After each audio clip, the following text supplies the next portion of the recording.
Bonjour, bonjour, ravi de vous retrouver aujourd'hui pour un petit dessert spécial Pâques. Aujourd'hui, je vous propose de réaliser une rose des sables version couronne de Pâques. Allez, c'est parti, je vous montre comment la réaliser. Alors tout d'abord, il vous faut des pétales de maïs, du cornflakes quoi. Après, vous y mettez tout simplement votre chocolat que vous avez fait fondre avec du beurre. On renverse le tout.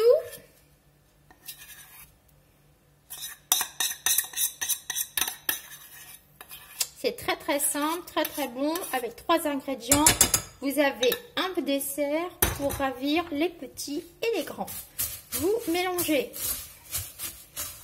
vos pétales avec le chocolat.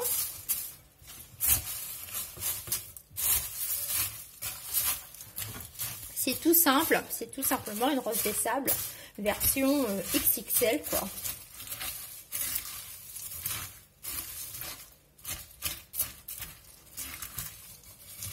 Voilà, on mélange le tout.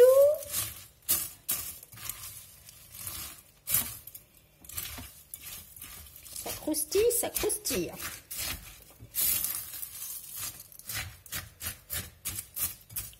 Voilà, voilà. Alors, vous pouvez bien sûr réaliser cette recette dans un moule individuel pour chaque personne. Vous pouvez très bien faire des petits nids avec cette petite base de pétales au chocolat. Mais moi, j'ai décidé de faire une couronne, tout simplement. Alors, est-ce qu'on est bon? Presque bon.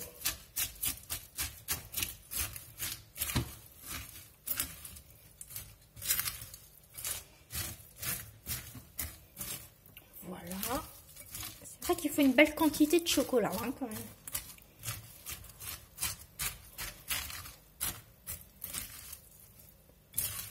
Et voilà. Mon assemblage est prêt.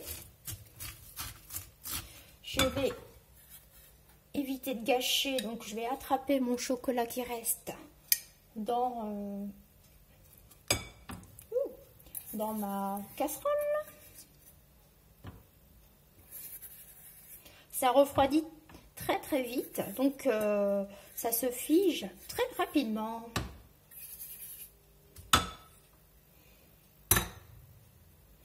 Voilà. On vient attraper ça.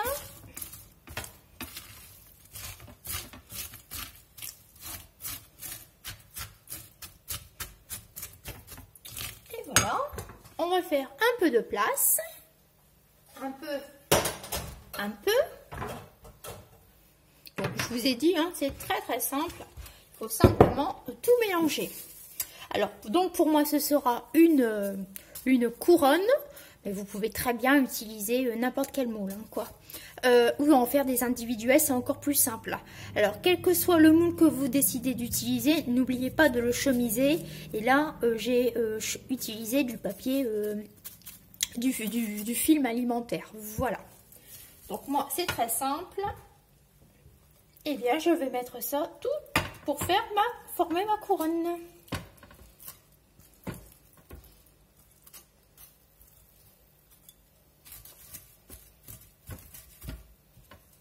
On va faire un petit peu de maçonnerie, quoi.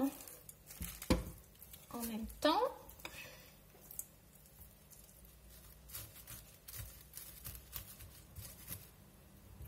Voilà. Si vous souhaitez réaliser une couronne mais que vous n'avez pas de moule, vous pouvez utiliser un moule à manquer et au milieu, vous retournez un ramequin ou un petit bol, quoi. Et vous avez ainsi un moule de couronne, quoi, en forme de couronne. C'est pas bien compliqué. On trouve toujours des systèmes D quand on veut pâtisser.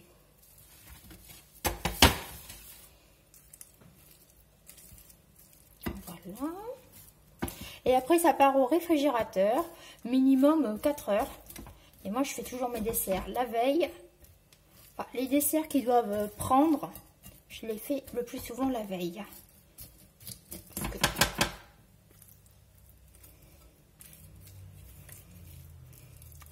Voilà.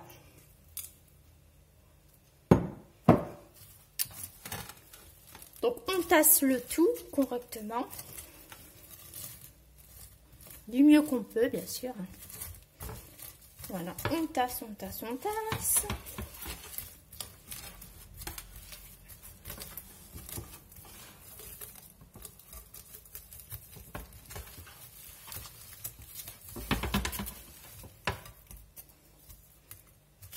Et voilà, ma couronne version rose des sables est maintenant terminée.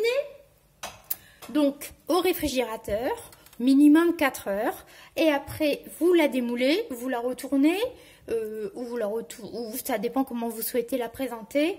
Et moi, pour Pâques, j'ai acheté des petits chocolats, des petites figurines en forme de chocolat. Et c'est ainsi que je vais donc décorer mes desserts de Pâques. C'est plutôt chouette, quoi. Voilà. Et là, moi, je les achète tout fait parce que pour se faciliter la vie. Hein, voilà. Je fais déjà pas mal de desserts, donc voilà, voilà. Si vous aimez aussi les dragées et les petites perles dragées, vous pouvez aussi très bien décorer une couronne avec ces fameuses petites perles de dragées. Vous voyez, les petites perles or ou les petites perles argent, ça fait plutôt chouette aussi. Ou un simple ruban. Une fois que votre couronne est démoulée, un simple ruban pour décorer, pour faire sur votre buffet, rien que tel, il ne faut pas se casser la tête des moments. Et pour découper votre rose des sables, vous pouvez utiliser un couteau à pain ou un couteau à tomate. Parce que ça croustille, donc il faut savoir bien découper des parts pour ne pas casser votre gâteau, quoi. Voilà, voilà donc les petites astuces pour décorer et pour découper votre fameuse rose des sables version couronne de Pâques. Allez, allez, moi je vous dis de prendre soin de vous et à la prochaine pour un prochain dessert gourmand.